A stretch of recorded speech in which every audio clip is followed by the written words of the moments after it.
Hello friends, मेरा नाम राकेश कुमार और मैं आप सभी का आपके अपने चैनल SR स्टडी 1984 में आपका तहे दिल से हार्दिक स्वागत करता हूं।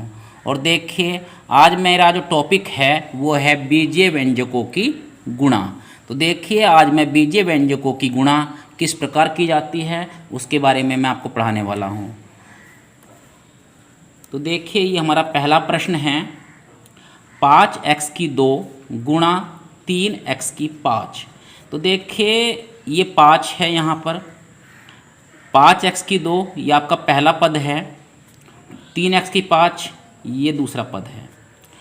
हमारे यहाँ पर दो बीजीय व्यंजक दिए हुए हैं, इन दोनों की हमें गुणा करनी है। तो देखिए, 5 और 3 की पहले गुणा कीजिए, 5 3 15, तो ये आपका 15 हो गया, यहाँ पर ये 15 आ गया।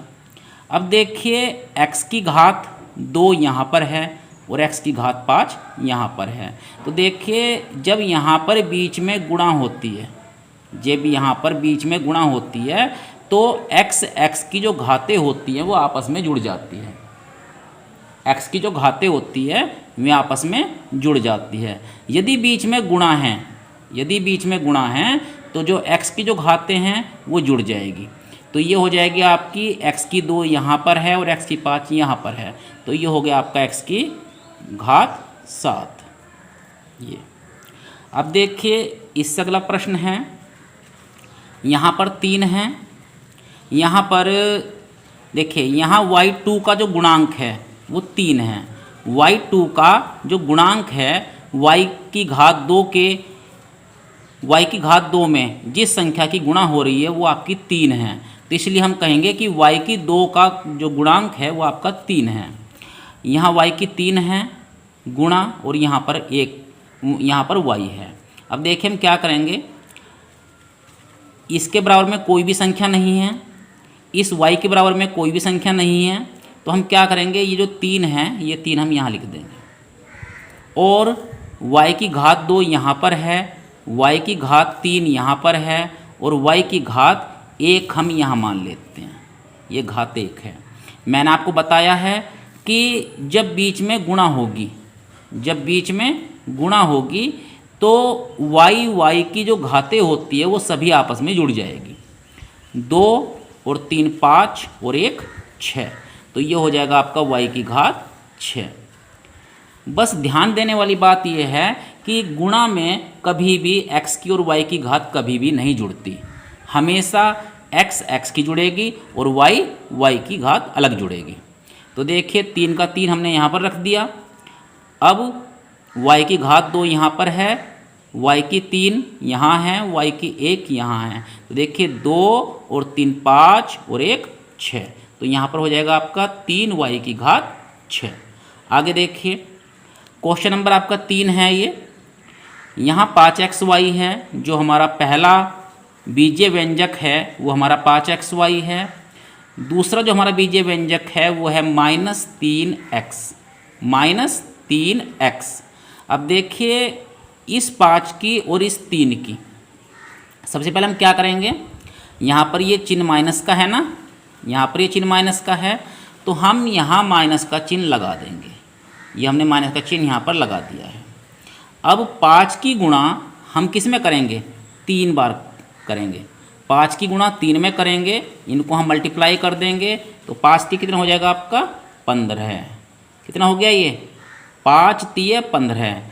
अब देखिए, यहाँ पर x है, ये y है और यहाँ पर फिर दोबारा x है। तो देखिए, ध्यान दीजिए, x की ही घातें जुड़ेगी, x की घात में y की घात कभी भी नहीं जुड़ेगी। ठीक है, जिस समय हम गुणा करते हैं तो हम केवल x की घात में x की घात जोड़ेंगे, y की घात में y की घात जोड़ेंगे। तो देखिए, x की घात 1 तो यहाँ पर है और 1 यहाँ पर है। जब x के ऊपर कुछ भी घात नहीं दे रखी है तो वहाँ पर हम घात 1 मानते हैं।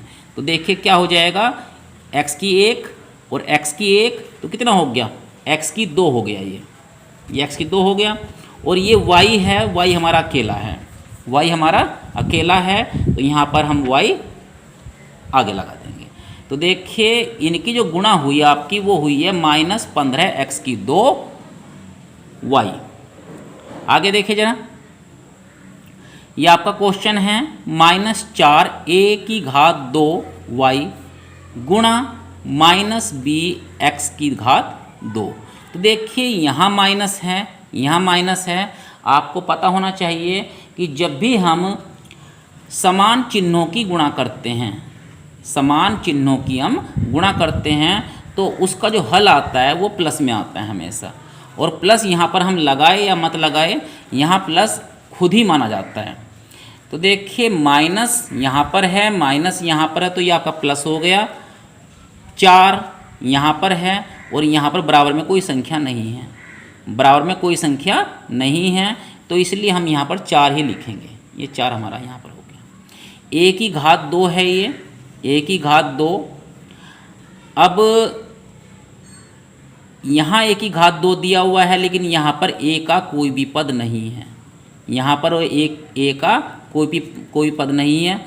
जैसे यहाँ पर घात 2 है, यदि यहाँ भी कहीं एक a लिखा होता और उसकी घात कुछ भी होती तो हम a की दोनों जो घातें हैं वे जोड़ देते। लेकिन अब क्या करना पड़ेगा, हमें इसे लिखना पड़ेगा a², यहाँ y है, y का दूसरा कोई पद नहीं है तो हमें लिखना पड़ेगा y। फिर यहाँ ये b है, b का यहाँ पर और कोई पद नहीं है तो इसलिए हम यहाँ b लिखेंगे।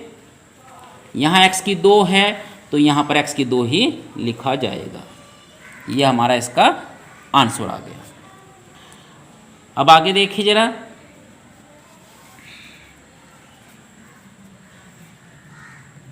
ध्यान दीजिए, ये है, ये हमारा क्वेश्चन नंबर 5 है। इसको देखिए कैसे हल करते हैं। यहाँ ये हमारा पहला बीजीय व्यंजक है, ये हमारा दूसरा बीजीय व्यंजक है और ये हमारा तीसरा बीजीय व्यंजक है। ये हमारा कौन सा बीजीय व्यंजक है? तीसरा। 2 3 6 6 चौक 24, 24। यहाँ p है, यहाँ भी p है, इसके ऊपर भी घात 1 है, इसके ऊपर भी घात 1 है, तो ये हो जाएगा p²। और यहाँ पर q है, लेकिन यहाँ पर कहीं भी q नहीं है, तो यहाँ पर हमारा केवल q है, एक q है बस ये। तो हम यहाँ लिखेंगे p², p² और q हमारा सिंगल है तो यहाँ पर हम सिंगल q लिख देंगे। और यहाँ पर हमारा x है तो इस x को भी हम आगे लिख देंगे। यदि एक x और होता तो ये x² हो जाता, लेकिन x का कोई और पद नहीं है। अब देखिए ये है हमारा क्वेश्चन नंबर 6, 5 कोष्ट x + 3। इसमें हमें क्या करना है, इस 5 की गुणा पहले हमें इस x में करनी है, 5 की गुणा पहले इस x में करनी है। तो कितना हो गया, ये हो गया हमारा 5x। क्या हो गया ये हमारा 5x। अब जो बीच में चिन्ह है, जो बीच में चिन्ह है ना, वो चिन्ह लगाएंगे यहाँ पर प्लस। अब 5 की गुणा हमें इस 3 में करनी है। ये ध्यान रखिए कि जब भी किसी कोष्ठ से पहले कोई संख्या होगी, जब भी किसी कोष्ठ से पहले कोई संख्या होगी तो हमें उस कोष्ठ के बाहर जो संख्या है उसकी हमें कोष्ठ के अंदर के सभी पदों में गुणा करनी होगी। तो देखिए इसमें हम क्या करेंगे, 5 की गुणा x में की, 5x हो गया। जो चिन्ह है वो चिन्ह लगाइए, 5 3 15, ये हो। आगे देखिए अब इसी तरह से ये हमारा x है, कोष्ठ x - 5 है, तो इसकी गुणा पहले हम इस x में करेंगे। ये आपका हो जाएगा x², क्योंकि एक घात यहाँ पर है और एक घात यहाँ पर है, गुणा में घातें जुड़ जाती हैं। हम इस x की गुणा पहले हम इस x में कर रहे हैं और फिर उसके बाद में इसी x की गुणा हमें इसमें 5 में भी करनी पड़ेगी। तो x की गुणा क्या हो गई, x², आगे माइनस है, यहाँ माइनस लगाइए आप, x की गुणा 5 में कीजिए तो क्या हो गया, ये हो गया 5x। क्या हो गया ये 5x, ये देखिए। अच्छा अब देखिए इससे आगे भी कुछ प्रश्न रह गए हैं, इनको और देख लेते हैं।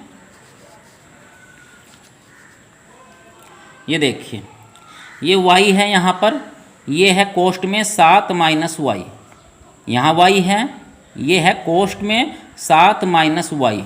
तो y की गुणा पहले हम किस में करेंगे? 7 में करेंगे भाई, y की गुणा हम 7 में करेंगे तो क्या हो जाएगा? ये हो जाएगा 7y। क्या हो जाएगा? ये 7y। माइनस का माइनस यहाँ लगाइए और अब इस y की गुणा इस y में कीजिए तो क्या हो जाएगा? ये y की घात 2। y की गुणा पहले हमने 7 में की तो ये हुआ 7y। बीच में जो भी चिन्ह है वही चिन्ह हम यहाँ लगाएंगे और उसके बाद y की गुणा y में करेंगे तो ये जो दोनों जो घातें हैं इनकी वो दोनों घातें जुड़ जाएगी। एक यहाँ पर है घात और एक यहाँ पर है घात, तो ये हो गई y की घात 2। अब देखिए क्वेश्चन नंबर 9 है हमारा ये, x कोष्ठ x माइनस 5। तो x की गुणा पहले हम इस x में करेंगे, इस x की गुणा पहले हम इस x में करेंगे। ये हो गया x की घात 2 माइनस, कौन सा माइनस? ये वाला माइनस। ये जो माइनस है ये यहाँ लगेगा। x की गुणा हम 5 में करेंगे तो ये कितना हो गया? 5x। क्या हो गया? ये 5x। ये देखिए, ये लो। अब देखिए इसके बाद में ये दिया हुआ है y कोष्ठ 7 माइनस वाई। ये y कोष्ठ के बाहर है, y कोष्ठ के बाहर है, ब्रैकेट के बाहर है। तो हम क्या करेंगे? इस y की गुणा कोष्ठ के अंदर जितने भी पद है उन दोनों पदों में हम गुणा करेंगे। पहले y की गुणा हम 7 में करेंगे तो ये क्या हो गया? 7y माइनस y की गुणा हम y में करेंगे, क्या हो गया? y की घात 2। क्योंकि y की घात, y के ऊपर यहाँ पर एक घात है, यहाँ पर भी एक घात है, तो कितना हो गया? y की घात 2 हो गई। ठीक है, यदि यहाँ पर y की घात 1 है और यहाँ पर 2 है तो ये y की घात 3 हो जाएगी। अच्छा, अब देखिए ये लास्ट प्रश्न है, इसको देख लेते हैं। यहाँ देखिए, यहाँ माइनस एक्स कोष्ठ x माइनस वाई दिया हुआ है। अब देखिए माइनस एक्स की गुणा हमें इस x में करनी है, माइनस एक्स की गुणा हमें इस x में करनी है। तो देखिए x, हम ये जो x है इसका चिन्ह क्या है? इसका चिन्ह है प्लस यहाँ पर, क्योंकि जब भी किसी संख्या का, किसी पद का चिन्ह ज्ञात करना हो तो उससे पहले देखते हैं कि उससे पहले क्या चिन्ह लगा हुआ है। तो यहाँ पर कोई चिन्ह नहीं है तो ये जो x है ये आपका प्लस का माना जाएगा। तो देखिए सबसे पहले हम क्या करेंगे? पहले हम इन दोनों चिन्हों की गुणा कर लेते हैं, minus plus minus, minus plus minus. अब हम इस x की गुणा इस x में करेंगे, इस x की गुणा इस x में करेंगे तो ये जो दोनों घातें हैं ये दोनों घातें आपस में जुड़ जाएगी। गुणा में घातें जुड़ती हैं, गुणा में घातें जुड़ती हैं, तो ये आपका हो जाएगा x की घात 2। अब ये माइनस है, ये माइनस है, भाई ये भी माइनस है, और देखिए ये जो y है ये भी माइनस का है। तो इन दोनों चिन्हों की आपस में गुणा कर दीजिए, माइनस माइनस प्लस, और x की गुणा अब हम y में करेंगे। ये जो x है इसकी गुणा हम y में करेंगे तो क्या हो जाएगा? ये x y। तो देखिए आज मैंने आपको बीजीय व्यंजकों की गुणा के बारे में आपको समझाया। उम्मीद करता हूं कि मेरे द्वारा समझाए गए प्रश्न आपको आज बहुत अच्छे तरीके से समझ में आ गए होंगे। तो यदि मेरी वीडियो आपको अच्छी लगी हो तो प्लीज़ वीडियो को लाइक करें, चैनल को सब्सक्राइब करें। धन्यवाद।